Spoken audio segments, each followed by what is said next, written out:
여러분, 아주 믿음이 좋은 흑인 노예 한 명이 있었다고 합니다. 백인의 집에 하인으로 있었는데 그 주인은 사냥을 좋아하여서 사냥 갈 때마다 이 흑인 노예를 늘 데리고 다녔습니다.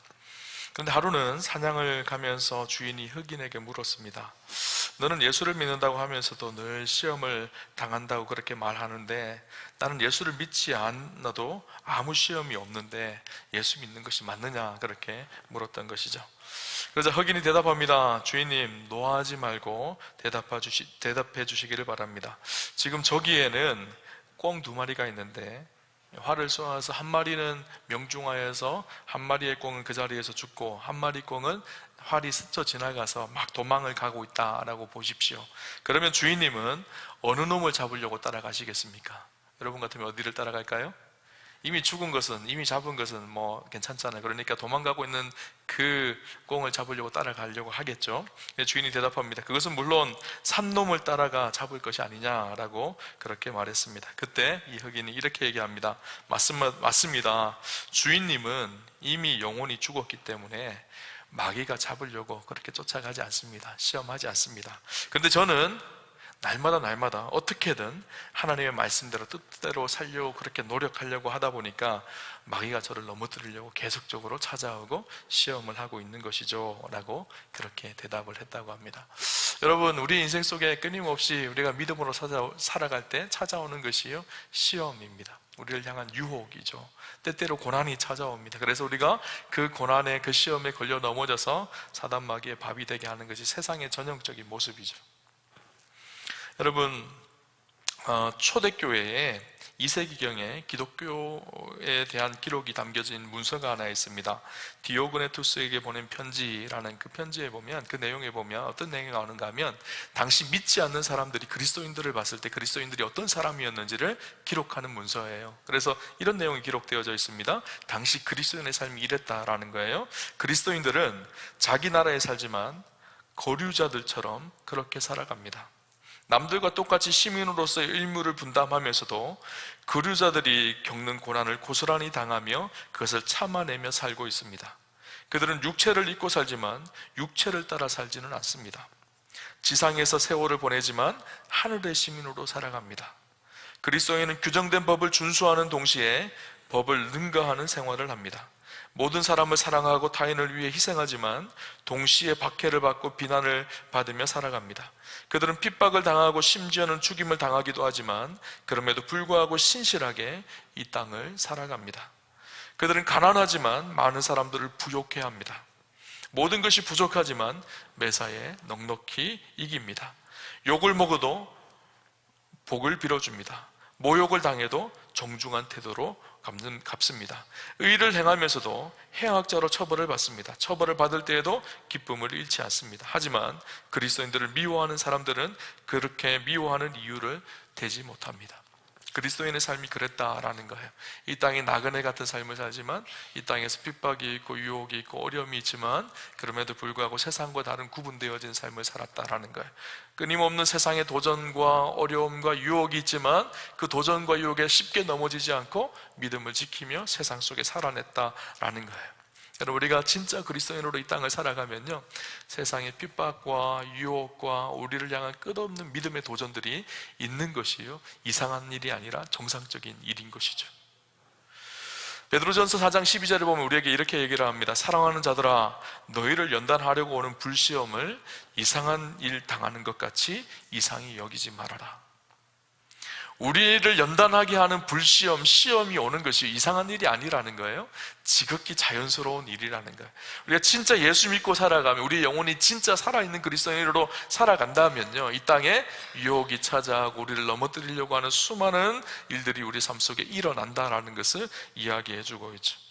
그런 힘들고 어려운 세상 속에서 우리가 어떻게 진짜 믿음으로 살 수 있을까요? 녹록하지 않은 세상을 살아가지만 진짜 하나님의 백성으로 하나님의 자녀답게 이 땅을 어떻게 우리가 살아낼 수가 있을까요? 오늘 우리가 다니엘서를 함께 나눌 텐데요, 오늘 말씀 통해서 우리가 가져야 될 믿음의 자세가 어떤 자세인지를 좀 함께 나누면 좋겠다라는 생각을 해봅니다. 그럼 다니엘서는 여러분 내용을 잘 아실 거예요. 다니엘과 다니엘의 세 친구들은 BC 605년에 예루살렘에 있다가 바벨론의 포로로 끌려옵니다. 근데 포로로 끌려와서 그 바벨론의 궁정에서 바벨론의 문화 속에서 바벨론의 학문을 배울 수 있는 특권을 가지게 되어집니다. 뿐만 아니라 바벨론 왕궁에서 왕이 주는 왕의 진미와 포도주를 마실 수 있는 특권을 가지게 되어지죠. 근데 그렇게 특권을 준 이유가 있습니다. 바벨론 궁정에서 바벨론의 학문을 배우며 바벨론의 통치에 순응하며 살도록 하게 하기 위해서, 그리고 바벨론 나라를 위해서 쓰임받을 수 있는 그런 사람들이 되게 하기 위해서 이 유대에서 똑똑한 사람들을 뽑아서 자기 왕궁으로 데리고 온 거예요. 근데 다니엘과 세 친구들은 우리가 잘 알듯이 왕이 주는 진미와 포도주를 먹기를 거절합니다. 내가 하나님의 백성이고 하나님의 자녀로 이렇게 살아왔는데 이렇게 바벨론 왕이 주는 부정한 음식을 내가 먹는 것을 스스로가 용납할 수가 없었던 것이죠. 그래서 뜻을 정하고 왕이 주는 진미와 포도주를 먹지 않기로 결단을 하죠. 그것이 1장입니다. 다니엘 1장의 내용이 그 내용이에요. 다니엘이 포로로 끌려왔는데 그곳에서 계속적인 시험과 도전이 있었던 것을 기록을 하고 있죠. 다니엘 2장도 마찬가지입니다. 다니엘 2장에는 어떤 시험이 있었는가 하면 느부갓네살 황제가 왕이 꿈을 꿉니다. 근데 그 꿈의 내용이 너무너무 힘든 내용이었던 것 같아요. 그래서 느부갓네살 왕이 그것 때문에 번민하였다고 성경은 기록을 합니다. 너무너무 힘들고 번민스러운 그 상황 속에서 당시의 지혜자들, 박수와 무당, 술객들을 불러서 이 꿈을 해석하라는 거예요. 근데 여러분, 꿈을 해석할 때 참 중요한 것이 뭔가 하면 꿈의 내용이 뭔지 알아야지 해석할 거 아니에요, 그죠? 근데 꿈의 내용을 가르쳐주지 않습니다. 가르쳐주지 않고 그냥 해석하라는 거예요. 그러니까 아무도 그 꿈을 해석하지 못합니다. 다 죽게 되는 위기 상황을 만나게 되어진 것이죠. 다니엘과 다니엘의 세 친구들도 잘못하면 죽게 되어진 그런 상황이 닥친 거예요. 그때 다니엘에게 하나님은 지혜를 주셔서 그 꿈이 무엇인지 알게 하고 깨닫게 하시고 그 꿈을 해석하게 해줍니다. 그것이 다니엘 2장 내용이에요. 오늘 다니엘 3장 계속적인 시련이 있죠. 다니엘 3장에 보니까 다니엘 3장 1절을 보면 이렇게 기록을 합니다. 느부갓네살 왕이 금으로 신상을 만들었으니 높이는 60규빗이요 너비는 6규빗이라 그것을 바벨론 지방의 두라 평지에 세웠더라. 두라 평지에 느부갓네살 왕이 큰 자기를 위한 금 신상을 만듭니다. 성경에 보니까 60규빗이라고 이야기하고 있어요. 높이가 60규빗이면 어느 정도의 높이인가 하면 당시는 그 측량할 때 규빗이라는 단위를 사용했는데 이 규빗이라는 단어는요 팔 이쪽 끝에서 발꿈치까지의 거리입니다. 이 거리가 얼마 정도 될까요? 평균적으로 45에서 50cm 되는 거리예요. 근데 60규빗, 50cm라고 본다 그러면 60규빗이면 몇 미터일까요? 30m입니다. 30m면 높이가 어느 정도 될까요? 지금 우리 건물로 따지면 약 10층 정도 되는 건물이에요. 그러니까 10층 정도 되는 건물의 높이에 금 신상을 만들었다는 거예요. 당시 기술로는요 엄청나게 크고 화려한 신상이었습니다. 느부갓네살 왕이 그렇게 금 신상을 세운 역사적 배경이 있습니다. 무슨 일이었는가 하면 헬라어로 최초로 번역된 70인역이라는 성경에 보면 당시 다니엘 3장에 있었던 이야기가 느부갓네살 왕 제위 18년이라고 기록을 하고 있어요. 느부갓네살 왕이 제위한 지 18년 되었을 때 어떤 일들이 일어났는가 하면 남유다가 이미 망하고요, 그리고 느부갓네살의 정복 전쟁의 거의 막바지 단계가 끝났던 상황입니다. 그러니까 제국을 이루었던 거예요. 유럽과 중동과 아시아까지 그 힘의 넓이가 너무너무 커져서 이제는 아주 세계 최고의 강대국이 되어졌을 그때입니다. 바벨론이라는 나라가. 그때에 자기의 힘과 자기의 위용을 과시하기 위해서 이 금신상을 만든 것이죠. 근데 이 금신상의 모양이 어떤 모양이었는가 하면 아까 다니엘 2장에 제가 잠깐 말씀을 드렸는데 다니엘 2장에 다니엘이 꿈을 해석해 줬을 때 그 꿈에 나오는 금신상, 신상의 모양과 똑같은 모양입니다. 다니엘 2장의 꿈의 내용이 어떤 내용인가 하면 이 큰 신상이 나옵니다. 그 키 큰 신상의 머리는 금으로 되어져 있고 그 제국을 상징하는 거예요. 그래서 바벨론이라는 제국, 이 느부갓네살 왕을 통해서 이루어진 이 바벨론이라는 제국이 영원히 지속되어질 것 같지만 영원히 지속되지 않고 그 통치의 기간이 길지 않고 곧 메데와 바사, 페르시아라는 나라가 등장하라 해서 새로운 제국이 되어질 것이다. 근데 이 페르시아라는 제국도 영원히 지속하지 않고 이후에 헬라 제국이 등장하여서 페르시아도 망하게 되어질 것이다. 이 헬라 제국도 영원히 지속되지 않고 로마가 등장하게 되어질 것이다. 제국의 역사의 변천을 기록을 하고 있는 것이거든요. 근데 마지막에 어떤 일이 일어나는가 하면 뜨인 돌 하나가 일어납니다. 그 뜨인 돌 하나가, 돌 하나가 일어나서 그 신상을 박살을 내고 깨뜨리는 거예요. 이 의미가 어떤 의미인가 하면 하나님 나라, 예수님을 통해서, 뜨인 돌은 예수님을 상징하는 거거든요. 예수님을 통해서 세워진 그 예수님으로부터 시작되어진 그 하나님 나라가 세상의 제국을 깨뜨리고 세상의 제국은 폐망하고 망가지지만 하나님 나라가 시작되어질 것이고 서갈 것이다 라는 것이 보여진 것이 두 번째 이 사도행전 다니엘 2장에 나오는 환상에 대한 풀이였거든요. 그러니까 그때 그 환상의 이야기를 들었을 때 느부갓네살 왕은 그것에 동의를 합니다. 근데 시간이 지나고 이제는 느부갓네살을 통해서 이 바벨론 제국이 가장 강성하고 왕성한 때가 되어진 거예요. 근데 그때 생각이 났겠죠. 바벨론 제국이 오래 가지 못하고 망한다고? 그럴 수 없지 하면서 이 하나님이 성취하실 예언에 대해서 그것을 막아버리려고 하는 시도가 어떤 시도였는가 하면 금으로 신상을 만드는 일이었었어요. 가장 강하고 가장 화려한 금이 멈추지 않고 영원히 지속되어질 것이다, 그 의미를 담아서, 바벨론 제국이 망하지 않고 영원히 지속될 것이다, 그 의미를 담아서 큰 금신상, 30m짜리 금신상을 만든 거예요. 그리고 어떻게 하죠? 성경에 보니까 3절에 보니까요, 총독과 수령과 행정관과 모사와 재무관과 재판관과 율법사와 각 지방 모든 관원이 다 참여하여서 그곳에서 낙성식을 합니다.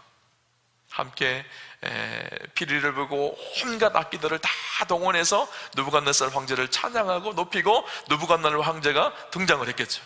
그러면 사람들에게 선포를 합니다. 다 이 금신상에게 절하라는 거예요. 절하지 않으면 풀무불에 다 쳐넣겠다라는 거예요. 여러분 그 분위기를 한번 상상해 보셨으면 좋겠어요. 수천 명의 사람들이, 바벨론 제국에 힘이 있고 위용이 있다는 수많은 사람들이 다 모여져서 눈앞에는 금신상 30m짜리가 서 있고 수많은 악기들이 연주를 하고 노래를 하고 느부갓네살 황제를 찬양하고 막 그러고 있습니다. 그때 느부갓네살 황제가 다 금신상에게 절하라 그렇게 이야기를 합니다. 하지 않으면 풀무불에 넣겠다 이렇게 선포를 합니다. 그때 아무도 절하지 않을 사람이 있을까요? 성경이 뭐라고 기록하는가 하면요, 7절에 보니까 이렇게 얘기합니다. 모든 백성과 나라들과 각 언어를 말하는 자들이 나팔과 피리와 수금과 사면금과 양금과 및 모든 악기 소리를 듣자 곧 느부갓네살 왕이 세운 금신상에게 절하여 엎드려 절하니라. 모든 사람들이 다 절을 합니다. 모든 사람들이 다 절하는 그 심각한 상황 속에 절을 할 수 없는 사람들이 있었죠. 다니엘의 세 친구들이죠. 하나님을 섬기는, 하나님을 신뢰하고 믿음으로 살았던 그들이요, 금신상이라는 우상에 절을 할 수가 없었던 거예요. 근데 이것은 대단한 도전이었습니다. 잘못하면 죽게 생긴 거예요. 이러한 도전 앞에 그들이 어떻게 했을까요? 절하지 않기로 결단을 하죠. 쉬운 결단이 아니었을 것입니다. 여러분 생각해 보십시오. 주위의 사람들이 다 그렇게 하면요, 안 할 수가 없는 거예요, 사람이. 그죠? 주위의 사람들이 주일날 다 놀러 가면요, 권사님도 놀러 가고 집사님도 놀러 가는데 나 혼자 나만 특별하냐? 나도 같이 가지면서 주일날 놀러 가는 거예요. 다른 사람들이 다 예수 믿지만 속이고 거짓말하고 잘못하면 저 사람도 그렇게 하는데 저 사람도 이렇게 하니까 나도 그렇게 하지, 이렇게 우리의 마음이 그렇게 뺏기거든요. 그죠? 근데 그 상황 속에서 내가 믿음을 지키고 절하지 않겠다라고 결단하는 것이요, 쉽지 않습니다. 사람들이 막 조롱하기 시작. 야, 너만 그렇게 유별나게 믿어? 너만 그렇게 예수 특별하게 믿어? 조롱하잖아요. 아마 그 자리에 끌려왔던 유대인들이요, 이 다니엘의 세 친구만 있었던 것이 아닐 거예요. 많은 사람들이 있었어요. 그들도 다 절하고 있는 거예요. 그 옆에 있는 사람들이 그렇게 얘기했을 거예요. 야, 너만 그렇게, 야, 다른 사람 절하는 거 안 보여? 그냥 잠깐 절하면 되지, 이렇게 얘기했을지도 모르겠어요.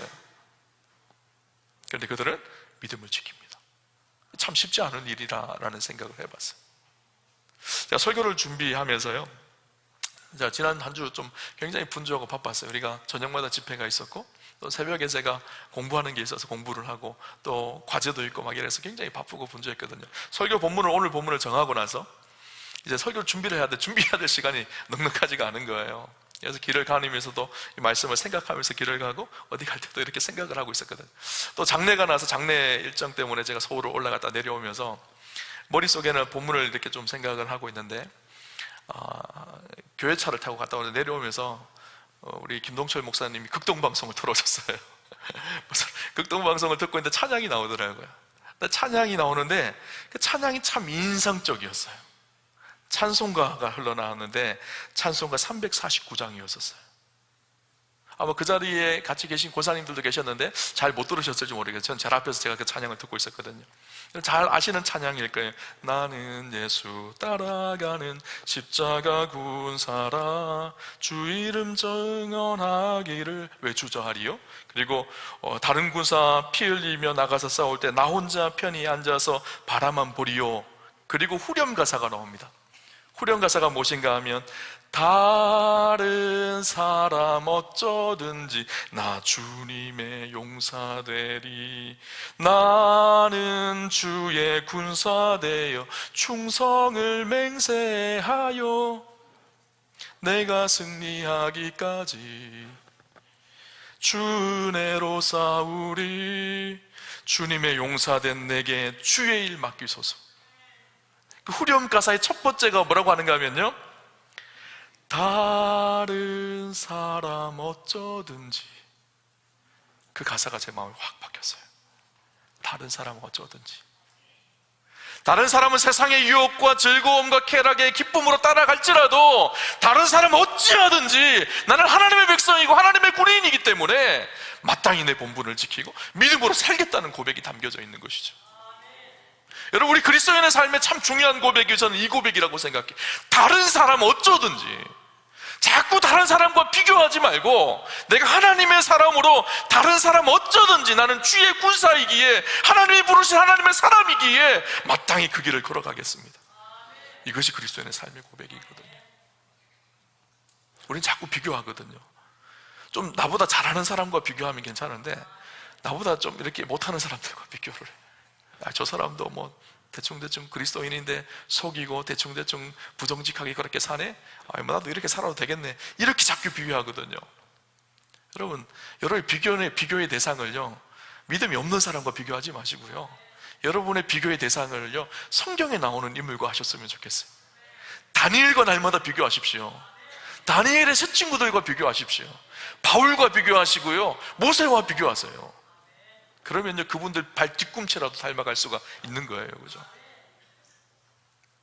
여러분, 다른 사람 어쩌든지 내가 하나님께서 나를 부르셨고 하나님의 자녀되게 하시는 은혜를 주셨으니 나는 마땅히 그 길을 가겠습니다. 이 고백이 있어야 합니다. 그렇게 하나님 앞에 이 금신상에게 절하지 않기로 다니엘의 새 친구들은 결단을 하죠. 느부갓네살 왕이 화가 치밀어 올랐습니다. 분노하였다고 성경은 이야기하고 있어요. 느부갓네살 왕이 이 세 명을 부릅니다. 그리고 그들에게 마지막 회유를 합니다. 뭐라고 얘기하는가 하면 15절에 보니까 이렇게 기록을 하고 있어요. 이제라도 너희가 준비하였다가 나팔과 피리와 수금과 사면금과 양금과 생황과 및 모든 악기 소리를 들을 때 내가 만든 신상 앞에 엎드려 절하면 좋거니와. 이제라도, 이 말은 무슨 말일까요? 한 번 더 기회를 주겠다라는 거예요. 한 번 더 기회 줄 테니까 지금이라도 네가 이 악기가 막 울려질 때 내가 만든 신상에게 절을 하라는 거예요. 그때 이 세 친구들이 뭐라고 얘기하죠? 16절에 보니까 사드락과 메삭과 아벳느고가 왕에게 대답하여 이르되 느부갓네살이여, 우리가 이 일에 대하여 왕에게 대답할 필요가 없나이다. 이들이 뭐라 그러죠? 왕이여, 이 일에 대하여 우리가 다시 대답할 필요가 없습니다. 우리가 기회가 없어서 당신이 한번 그렇게 기회 주지 않아서 이 신상에게 절한 것이 아니라는 거예요. 이들의 마음이 분명하게 하나님 앞에 정해졌다라는 거예요. 자기들이 선한 선을 넘지 않겠다라는 거예요.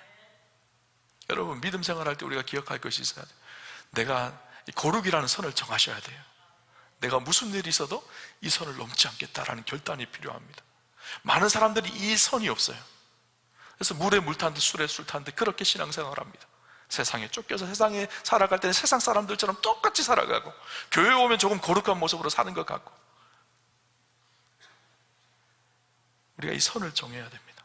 오늘 이 다니엘의 새 친구의 모습을 보면서요, 그런 생각이 들어요. 도대체 이들은 어떤 믿음이었길래 이 느부갓네살 황제 앞에서, 수많은 사람들이 절하는 그 상황 속에서, 그 높은 금신상 앞에서 수많은 노래들이, 찬양하는 노래들이 울려 퍼지는 그 상황 속에서도 담대하게 믿음의 뜻 앞에 순종하며 그렇게 그 시련을 이겨내며 살아갈 수가 있었을까? 그들 안에 두 가지 믿음이 있다라는 사실을 오늘 성경은 우리에게 이야기를 해줍니다. 첫 번째 믿음이 무엇인가 하면요, 그들은 능치 못할 일이 없으신 하나님을 믿었습니다. 하나님은 능치 못할 일이 없다라는 사실을 믿었던 거예요. 17절 볼까요?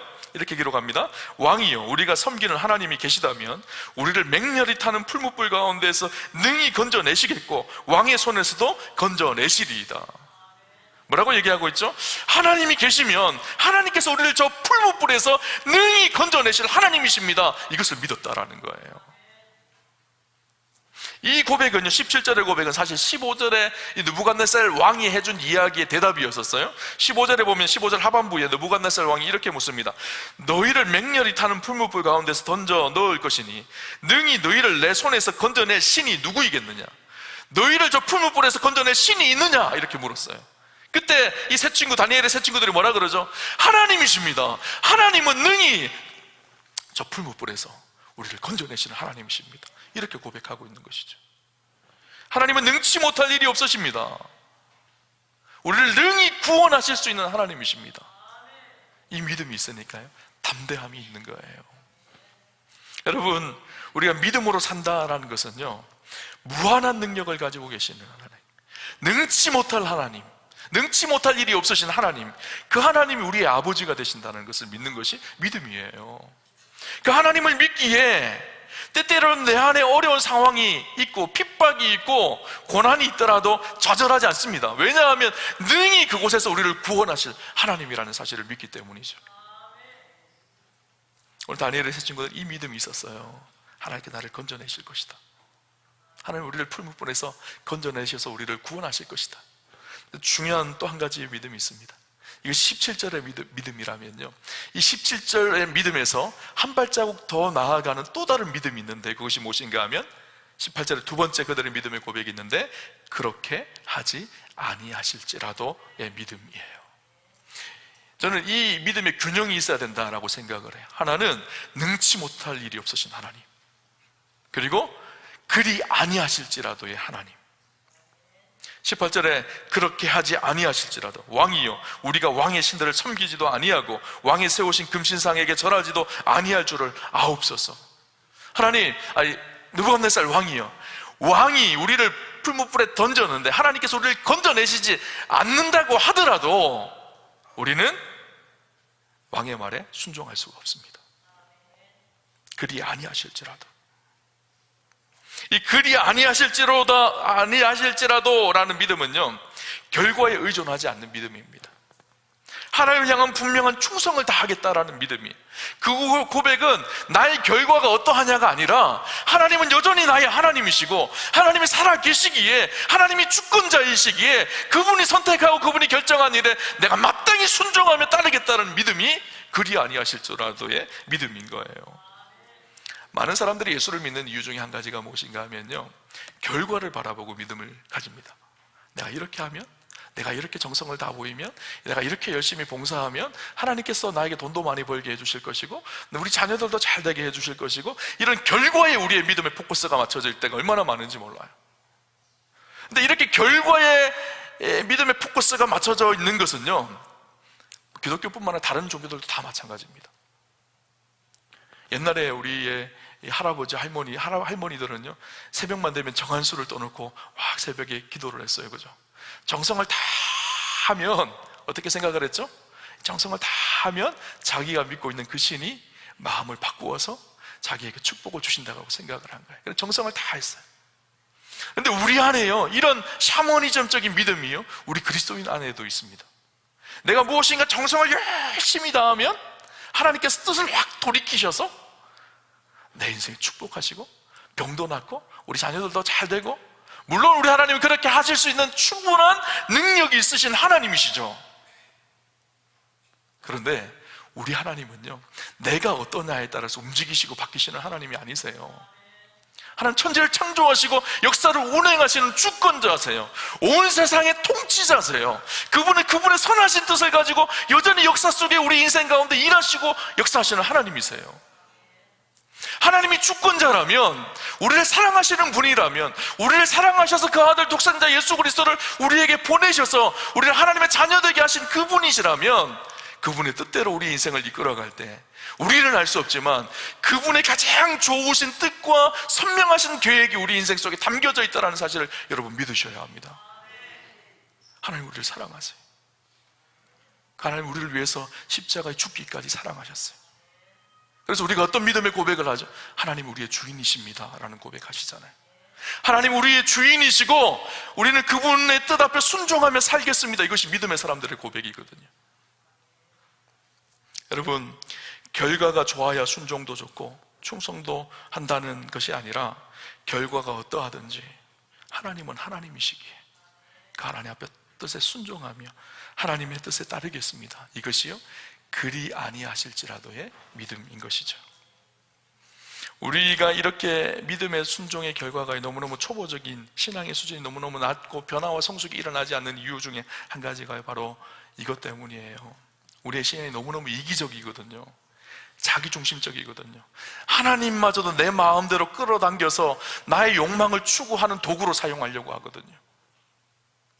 요술램프의 지니처럼 하나님을 생각하거든요. 쓱싹쓱싹 문질면 하나님이 뻥 하고 나타나서 내 소원도 들어주고 내가 원하는 것도 이루어주는 하나님으로 그렇게 생각을 하는 거예요. 우리 하나님은 요술램프의 지니가 아니세요.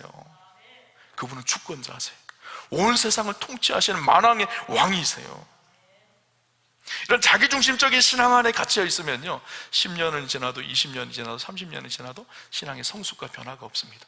늘 어린아이 같은 거예요. 이것도 주시고요, 이것도 주시고, 이것 안 주시면 삐져서 교회도 안 나와요. 저것 안 주시면 화가 나고 삐져요. 어린아이들이잖아요. 그죠? 여러분, 자기중심적인 신앙을 가지고 얼마든지 교회 나올 수 있습니다. 자기중심적인 신앙을 가지고 교회도 얼마든지 봉사할 수 있어요.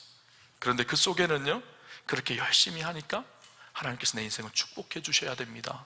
하나님께서 내 인생에 복을 주셔야 합니다. 이렇게 생각하는 우리의 자기중심적인 생각이 담겨져 있어요.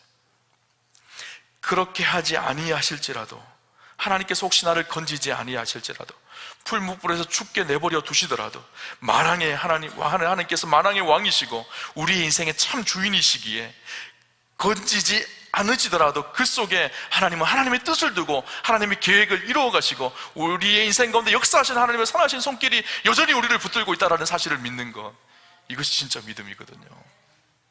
심지어 그 문제가 죽음의 문제라고 생각될지라도, 여러분, 우리는 죽음의 끝이라고 생각을 합니다. 죽으면 모든 것이 다 끝났다고 생각을 하죠. 그런데 성경은 그렇게 이야기하지 않아요. 죽음이 과정이라고 이야기하거든요. 그래서 이런 말이 있습니다. 하나님은 하나님의 백성들을 죽음에서 구원하기도 하셨고 죽음으로 구원하기도 하신 하나님이십니다. 이해가 되시나요?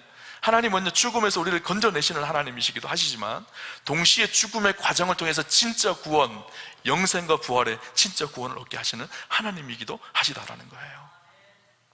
여러분, 이 영생과 부활에 대한 이야기가 사실은 신약 성경에 와서 예수님 통해서 이후에 바울을 통해서 잘 정리가 되어져 있어요. 그래서 사실 이 사상은, 이 신앙적 사상은요, 구약에서부터 시작되어집니다. 그래서 이 영생과 부활에 대해서 가장 직접적으로 이야기하고 있는 성경 한 곳이 구약의 바로 다니엘서예요. 다니엘 12장 2절 3절에 보면 이렇게 얘기합니다. 땅의 티끌 가운데서 자는 자 중에서 많은 사람이 깨어나 영생을 받는 자도 있겠고 수치를 당하여서 영원히 부끄러움을 당할 자도 있을 것이며 지혜 있는 자는 궁창의 빛과 같이 빛날 것이요 많은 사람을 옳은 대로 돌아오게 한 자는 별과 같이 영원토록 빛나리라. 땅의 티끌 가운데서 자는 자 중에, 죽은 자들이죠, 자는 자들 중에서 많은 사람이 깨어나 영생, 부활을 얻는 사람들도 있을 것이고 또 어떤 사람은 수치를 당하 영원히 부끄러움을 당하는 사람도 있을 거라는 거예요.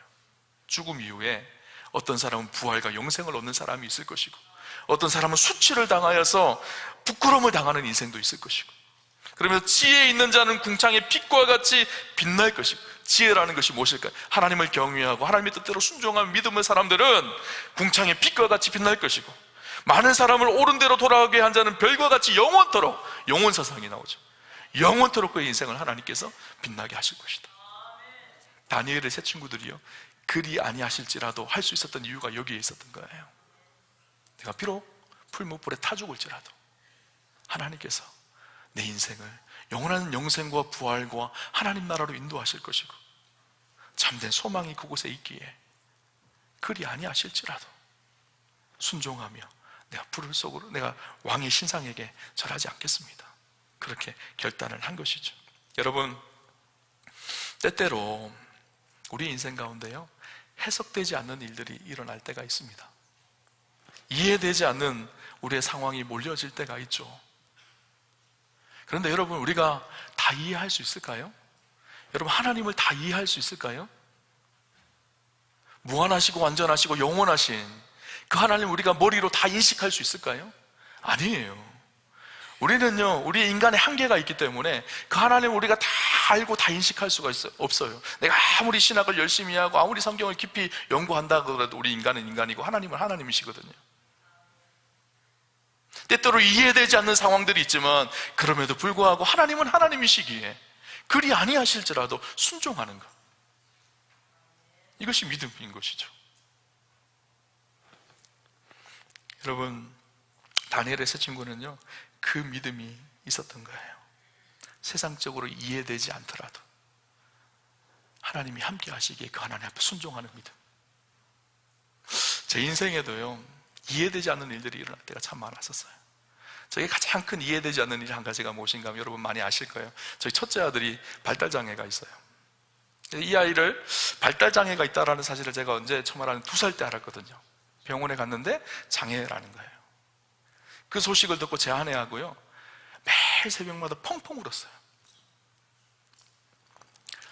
밤마다 가정예배를 드리는데 눈물로 가정예배를 드렸어요. 그래서 정말 기도했어요. 하나님, 제발 치료해 주십시오. 이 아이를 잘 치료되어서 건강하게 회복되게, 아니 살 수 좀 이렇게 건강하게 살아갈 수만 있도록 잘 치료되게 해주십시오. 하나님이 침묵하시는 거예요. 어느 날 기도하는데 그런 마음을 하나님께서 하게 주시는 거예요. 하나님 치유해 주십시오, 고쳐 주십시오. 그래 눈물로 기도하는데 하나님께서 그렇게 말씀하시는 것 같았어요. 야, 내가 네 말을 다 들어야 되니? 이렇게 말씀하시는 것 같았어요. 너무 큰 충격이었어요. 그런데 저희 가정에요, 그때 찬양 한 곡을 주셨거든요. 위로받고 힘이 되었던 찬양이 있는데 그의 생각이라는 찬양이었었어요. 근데 그의 생각이라는 찬양의 가사에 보면 후렴구에 이렇게 되어 있습니다. 그의 생각 셀 수 없고 그의 자비 무궁하며 그의 성실 날마다 새롭고 그의 사랑 끝이 없단다. 하나님께서 요구하시는 믿음이 그리 아니하실지라도의 믿음이었다라는 사실을 깨닫게 되어졌어요. 이 아이가 완전히 치료되지 아니할지라도 하나님께서 이 아이를 사랑하고 계시고 이 아이를 위한 놀라운 계획을 가지고 계시고 우리 가정을 위한 놀라운 계획을 가지고 계시는구나, 새 힘이 생기기 시작했던 것 같아요. 여러분, 우리가 하나님이 우리를 구원하실 수 있는 능이 충분히 있으신 분입니다. 그러나 때때로 하나님은 우리에게 그리 아니하실지라도의 믿음을 요구하실 때가 있어요. 여러분, 우리 인생 속에 이해되지 않는 일들이 일어날 때가 있습니다. 그러나 그때 우리 안에 필요한 믿음 한 가지가 무엇인가 하면 그리 아니하실지라도의 믿음이에요. 그 속에서도 하나님은 선하심을 계획하시고 우리를 향한 끝없는 사랑을 품고 계시고 우리를 인도하시는 하나님이라는 사실이죠.